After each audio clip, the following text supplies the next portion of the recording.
കാഴ്ച പരിമിതിയുള്ളയാൾ റോഡിലെ കുഴിയിൽ വീണു. പത്തനംതിട്ട KSRTC ബസ് സ്റ്റാൻഡിന് സമീപം ഇന്നലെ ഉച്ചയ്ക്കാണ് ഈ അപകടമുണ്ടായത്. CK അഭിലാൽ വിവരങ്ങളുമായി ചേരുകയാണ്. അഭിലാലിലേക്ക് എത്താം. അതിനു മുൻപ് അവിടെ നിന്നുള്ള ദൃശ്യങ്ങൾ കൂടിയാണ് നമ്മൾ കാണുന്നത്.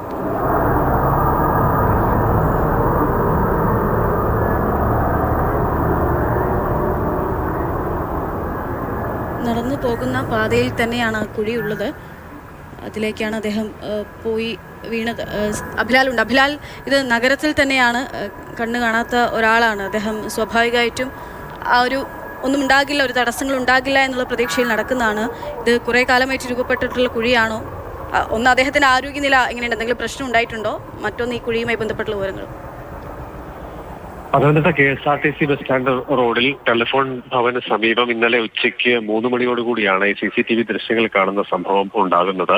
കാഴ്ച പരിമിതനായ ആൾ ഈ അപായ സൂചന നൽകിയ ഭാഗം അടയാളപ്പെടുത്തിയിട്ടുണ്ട് എങ്കിൽ പോലും അദ്ദേഹത്തിന്റെ ശ്രദ്ധയിലേക്ക് ഇത് സ്വാഭാവികമായും വന്നില്ല. അങ്ങനെ നല്ല റോഡാണ് എന്നുള്ള ഒരു പ്രതീക്ഷയിൽ അദ്ദേഹം നടന്നു പോവുകയും കുഴിയിൽ വീഴുകയുമാണ് ഉണ്ടായത്. കണ്ടു നിന്ന ആളുകൾ ഓടിയെത്തി അദ്ദേഹത്തെ താങ്ങി എടുത്തു.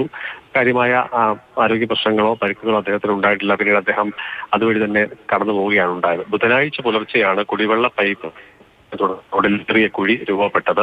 പൈപ്പ് അറ്റകുറ്റപ്പണികൾ പൂർത്തിയാക്കിയെങ്കിലും റോഡ് പൂർവ്വസ്ഥിതിയിലാക്കാൻ നടപടി സ്വീകരിച്ചിരുന്നില്ല. ഇതിപ്പോൾ 3ാം ദിവസമാണ് അറ്റകുറ്റപ്പണി പൂർത്തിയാക്കിയിട്ട്.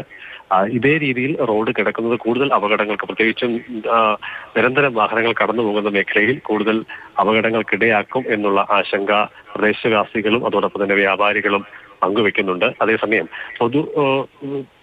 പൊതു PWDയുടെ ഉടമസ്ഥയിലുള്ള റോഡിൽ പൈപ്പ് ലൈനുമായി ബന്ധപ്പെട്ട അറ്റകുറ്റപ്പണികൾ പൂർത്തിയാക്കാമെങ്കിലും റോഡ് അറ്റകുറ്റപ്പണി പൂർത്തിയാക്കുന്നതിന് പൊതുമരാമത്ത് വകുപ്പിന്റെ അനുമതി വേണം എന്നുള്ളതാണ് ജലവിഭവ വകുപ്പ് വിശദീകരിക്കുന്നത്. ഇത്തരത്തിൽ നൽകിയ കത്തിനെ തുടർന്ന് ഇന്നലെ പൊതുമരാമത്ത് വകുപ്പും അതോടൊപ്പം തന്നെ ജലവിഭവ വകുപ്പിന്റെയും എഞ്ചിനീയർമാർ സംയുക്തമായി സ്ഥലപരിശോധന പൂർത്തിയാക്കിയിട്ടുണ്ട്. ഇന്ന് റോഡ് പൂർവ്വസ്ഥിതിയിലാക്കുമെന്നാണ് ജലവിഭവ വകുപ്പ് പത്തനംതിട്ട എക്സിക്യൂട്ടീവ് എഞ്ചിനീയർ വിശദീകരിക്കുന്നത്.